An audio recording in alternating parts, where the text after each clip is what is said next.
Aggression and violence, clearly fundamentals of the animal world. But from where in an animal's brain does such behavior emanate?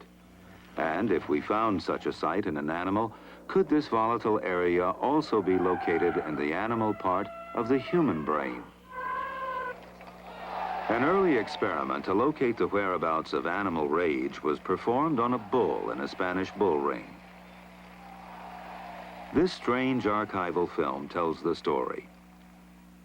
In the 1960s, Professor Jose Delgado took a normally hostile bull and implanted electrodes into its brain, electrodes that could be activated by a radio transmitter. His objective was to see if stimulation of the bull's midbrain could short-circuit the rage signals, stopping the bull before it reached the matador. After the bull had recovered from the implantation and in mid-charge, the button was pressed. The bull's aggression ceased instantly, or so it seemed. A clearer experiment was performed with cats. In this classic example, the hypothalamus, the rhythm maker, was implanted with electrodes. Could it be responsible not just for rhythms, but also for rage? The switch is turned.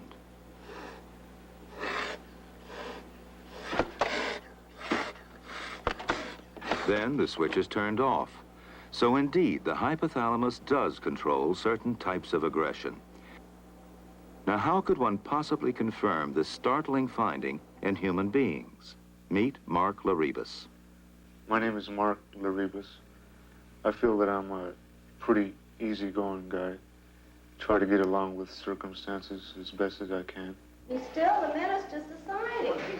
In the Sacramento criminal court, Mark Laribas was accused of assaulting and almost killing his girlfriend's 2.5-year-old daughter.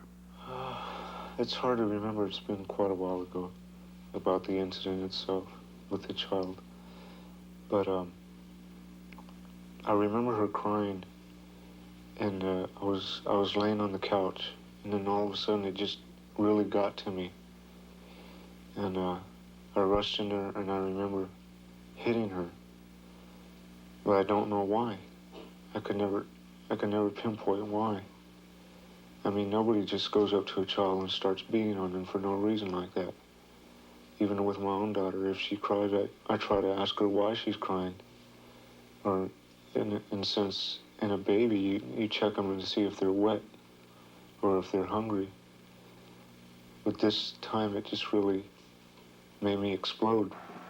Mark Andrew Laribas, the man accused of molesting and almost killing a 2-year-old girl, was to have had a date set today for his preliminary hearing.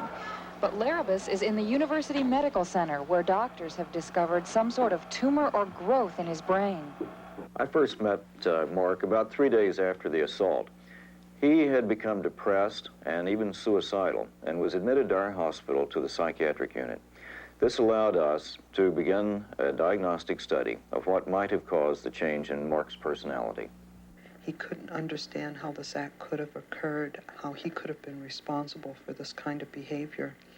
And yet, as we reviewed his history, it was evident that he had been having more and more outbursts, and it had been more difficult for him to control his emotional responses to tense situations in the several weeks prior to his admission. At first, he was very sweet, kind and considerate, you know, just perfect gentleman, and then slowly but surely he would be getting upset all the time. It'd go like 6 months, then 3 months, and then every month, every 2 weeks, every week, and then it was every day. So it was just kind of like a gradual change, but it just kept getting worse and worse. I could never figure out about me losing my temper so quick. I could never understand it. He'd walk in the door and just look at me and start throwing things all over the house, come at me and strike me. I never thought about that I might have something wrong inside my brain. We began a series of routine studies for conditions of this sort. One of those was an X-ray called the CAT scan. In this study, we were able to demonstrate the fact that there was a shadow here at the end of the temporal lobe on the right side. This kind of finding suggests a tumor. We couldn't be sure from the initial findings what kind of tumor this was, but its location and shape at this point suggested that it was a cyst. A cyst is like a balloon, and it slowly can fill with fluid over a period of years, increasing the pressure on the structures that are adjacent to the tumor itself. The tumor was located in an area of the brain where pressure was being exerted through the amygdala against the hypothalamus, parts of the brain thought to be involved with aggression. 5 weeks after his arrest, Mark Laribas's tumor was surgically removed. When I woke up from the anesthesia, everything seemed more real to me for some reason, that I could handle myself a lot better. The world seems a whole lot better for you. He could control his temper so much better. I mean, I hadn't even seen him control it as good before as he did afterwards. And he was really willing to try to work things out between me and him. I never thought it could be that good for me. As though, even though I was going through a criminal trial. I'll catch you. No. Mark Laribas is now back with his family.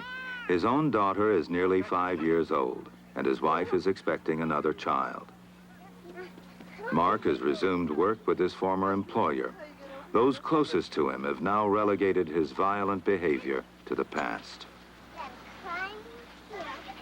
In a sense, Mark Laribas's bout with rage was an experiment that nature caused to happen. I'm already up here. His actions demonstrate the dynamite charge the hypothalamus can detonate. Up. There we go. While most explosions of violence cannot be dealt with by surgery, Mark's tragic experience illustrates how our animal brain invades our human days